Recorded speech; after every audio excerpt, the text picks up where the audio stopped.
biz de tabii ki bütün o olasılıkları değerlendireceğiz ama esas konumuz değerli dostlar, Türk dünyasının bu 40 günlük savaşta doğru bir konumlanmada, doğru bir hizalanmada olup olmadığı, yani saflarını doğru seçip seçmediği. Çünkü aşağı yukarı biz 5 yıldır yaptığımız bütün yayınlarda bugünlerin geleceğini, bu dünyayı parmaklarında oynatan şer güçlerin, şer ekseninin mutlaka işte Filistin'den sonra nasıl Lübnan'a sıra geldiyse, nasıl Suriye'ye sıra geldiyse, en sonunda İran'a da sıranın geleceğini, onunla da yetinmeyip tekrar Türkiye'ye de el atacaklarını her vesileyle söylüyorduk ve buna göre bir Türk dünyasının uyanış içinde olması gerektiğini, artık bir birlik, bütünlük hali olması gerektiğini, safları sıklaştırmak gerektiğinin, bu derin ölüm uykusundan uyanmamız gerektiğini vurguluyorduk, söylüyorduk, anlatmaya çalışıyorduk. Nitekim o günler geldi, çattı. Şu an içinden geçiyoruz o ateş çemberinin. Dolayısıyla dediğimiz gibi bir tarihe not düşmek maksadıyla da bu programı yapıyoruz. Yasemin Hocam, sizinle başlayalım. Şu andaki durumu, gidişatı nasıl değerlendiriyorsunuz gelinen nokta itibariyle? Çok teşekkür ederim. Ben bu savaşı,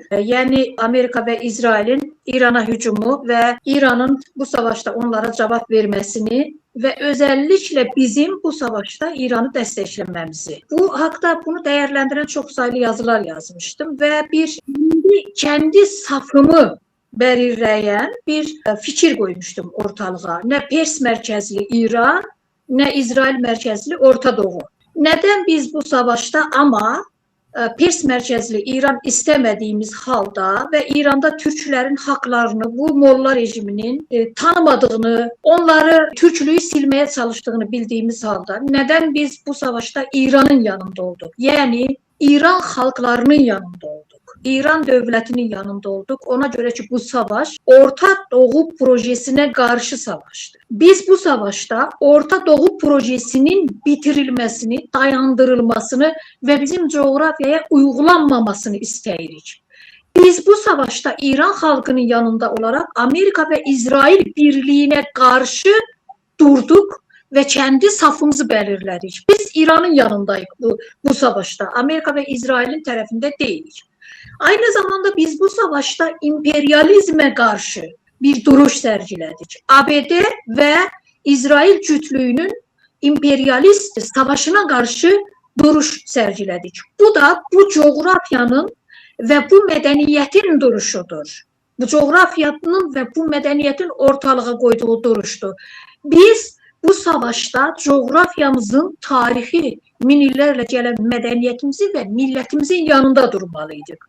O yüzden de kenardan böyle göründü ki biz güya İran Molla rejimini destekleyirik, güya biz Şii Molla harekatının yanındayıq və yaxud da güya biz İrancıyıq, pan-İrancıyıq, belə bir şey yoktur. Önce coğrafyamızda ulus devletleri bitirmek isteyen, coğrafyamızı parça parça eden, tarihi gelişmelere zid, kendi siyasi ve iktisadi çıkarlarını bize dayatmaya çalışan ve bu dayatmada da milletimizi, abidelerimizi, vatanımızı, coğrafyamızı bombalar altında darmadağın eden şer güce karşı biz mücadele aparırıq.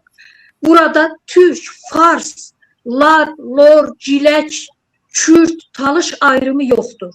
Burada bu coğrafyanın bütün insanlarını birleşerek bu şer ittifakı yenmesi önemlidir. O yüzden de ben bu olaya böyle bakıram. Biz emperyalistleri bu coğrafyaya bırakmamalıyıq. İran nefti İran halkınındır. Müsəddiqin koyduğu çizgiden gitmeliyik. Aynı zamanda da Böyük Orta Doğu projesi deyilən, Böyük İsrail projesi bizim coğrafyamızda gerçekleşmemelidir. Böyük Kürdistan projesi bizim coğrafyamızda gerçekleşmemelidir. O yüzden de bu savaşta Türkiye, Azerbaycan, İran, ne bileyim Lübnan, Pakistan hepimiz aynı çizgiden, aynı mövqeden çıkış ettik. Evet, Amerika, İran arasında Pakistan'ın teşebbüsüyle giden sülh danışıkları baş tutmadı. İrəli sürülən danışıklarda bir amaca varılmadı. Aslında ben varılmayacağını da düşünmüştüm. Aslında bundan sonra da birkaç, hatta onlarla böyle görüşmeler olabilir. Birçok çıkışlar var. Arkadaşlar dediler ki savaş bitti. Ben bu savaşın biteceğini düşünmürəm. Nasıl ki Suriye'de bu savaş 12 yıl sürdü. Irak'ta yine 12-13 yıl sürdü. Ta rejimlerin, Saddam hökumətinin, Əsəd hökumətinin devrilməsinə qədər davam etdi. Diyelim ki Saddam Hüseyin devrildi, diyelim ki Əsəd devrildi. Suriye devleti ve halkı amacına çattı mı? Devrildikten sonra Suriye'deki sorunlar çözüldü mü? Çözülmedi. Irak'daki Saddam Hüseyin devrildikten sonra diyelim ki demokratik gücler, güya sözde demokratik gücler galip geldi, diktator bir rejim devrildi. Irak'ta demokrasi kuruldu mu veyahut da Irak halkı kendi istediği bir siyasi, iktisadi düzen kurabildi mi? Bir sistem, bir düzen kurabildi mi? Bunların hiçbiri olmadı. Neden Türkiye, neden birçok aydınlar, neden Pakistan, neden Azerbaycan'da birçok akademisyenler bu savaşta İran'ı destekledi? Çünkü Suriye ve Irak bizim için bir tecrübe oldu. Biz gördük ki 2 milyona yakın Suriyalı, 2 milyona yakın Iraklı öldürüldü. Əhalinin digər hissələri o topraklardan sürgün edildi ve bu devletin coğrafyası etnik gruplar arasında parça parça edildi. Etnik gruplar da silahlandırılarak şimdi birbiriyle savaşır ve hala da burada istikrar yok, demokrasi yok.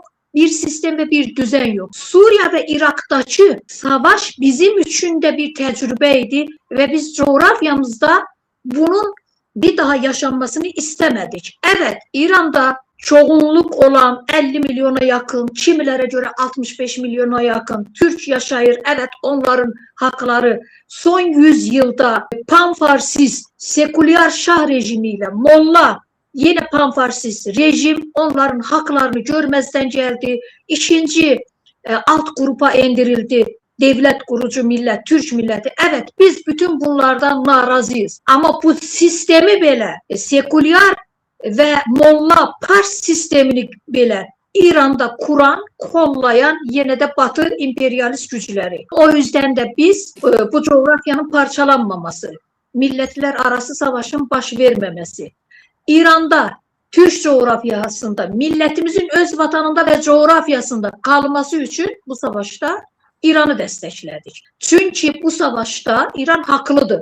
Ve bu savaşın arka planında İran'ın parçalanması, birkaç gruplara, etnik gruplara, bölgelere parçalanması ve İran neftinin ABD tarafından ele geçirilmesi, İsrail'in de bu coğrafyada genişlenmesi, yayılmasının temini için İran içerisinde bir Kürdistan'ın kurulması. Amaç buyduysa biz bu amaca karşı direniş gösterdik. Ben düşünmürəm savaş bitti. Ben bu savaşın bundan sonra da belki 10 yıl, belki 15 yıl devam edeceğini düşünürəm. Evet, ayrı-ayrı aralıklarda ateşkes olabilir, danışıklar masası kurulabilir. Ama savaşı başladan devletlerin amacına bak. Amaç nedir? Coğrafyanı değişmek, sınırları değişmek, yeni etnik devletçikler kurmaya çalışmak.